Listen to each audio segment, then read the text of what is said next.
Hey, I'm Walt, and I'm here with another dividend talk video. All right. First and foremost, what I'm about to explain and discuss is not financial advice. This is just what I'm doing and why.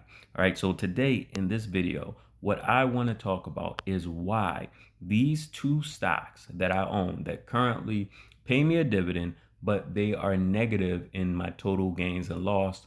Why I will continue to buy shares of these stocks and the reason why. All right, first, I always say this when it comes to the overall total gains and losses, I concern myself with the whole, not the individual parts. All right, so when I go and I look at the total gains of the portfolio as a whole, where it currently stands, it's at $92,755.14. All right. So that being green is the most important thing to me. But when I'm paying attention to the individual stocks and I see opportunity, such as with the first stock I'm going to continue to buy, Kimberly Clark. All right. I currently own 122 shares. Right. The average cost for each one of those shares is $114.59.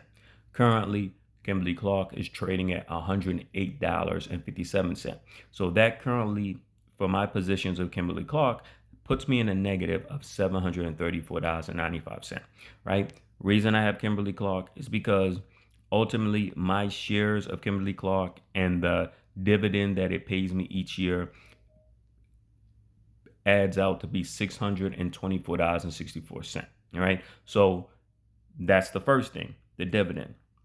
The second stock is UPS.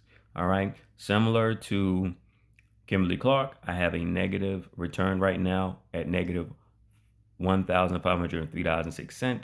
My average cost is $118.74, and the current cost is $104.43. All right. UPS, it pays me currently $688.80 annually. Now, the reason why I will continue to buy these shares is simple.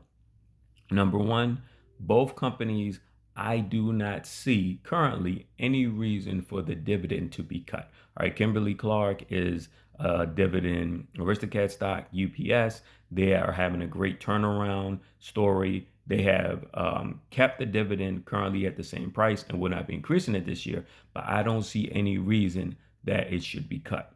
Second, me being able to buy these shares at a cheaper price, like Kimberly Clark is at 108 right now, right? My average cost is 114. Each and every time I keep buying the shares at 108 or less than my 114, that allows my average cost to go down. So once I get my average cost to, let's say, 108, and then Kimberly Clark starts to go up in value on the stock market, now that red becomes a green. Now, why this is so important? Let's say that for whatever reason, down the road, Kimberly Clark or UPS decided to cut their dividend. And I decided that I no longer wanted to hold on to that stock because my share price, my average cost would be so close to the green at that point.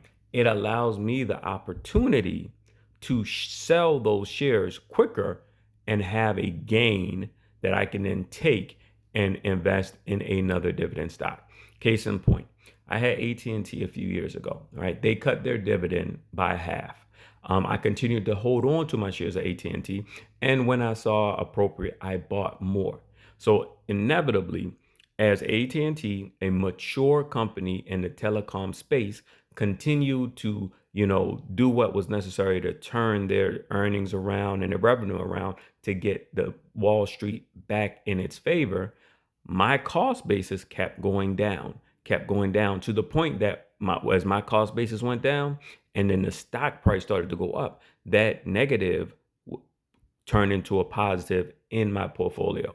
So once it got to, about $2,000 worth of gain, I decided there were other opportunities that I could take that money in, such as IBM at the time, and bought more shares of IBM that also had a better dividend for me than what I was getting paid with AT&T.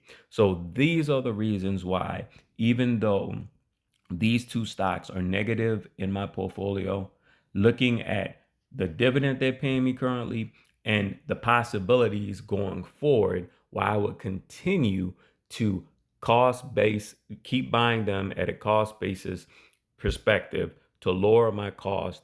And hopefully, if I needed to sell them later down the line, I would be able to do so and lock in a gain. If you have any questions, please leave them below.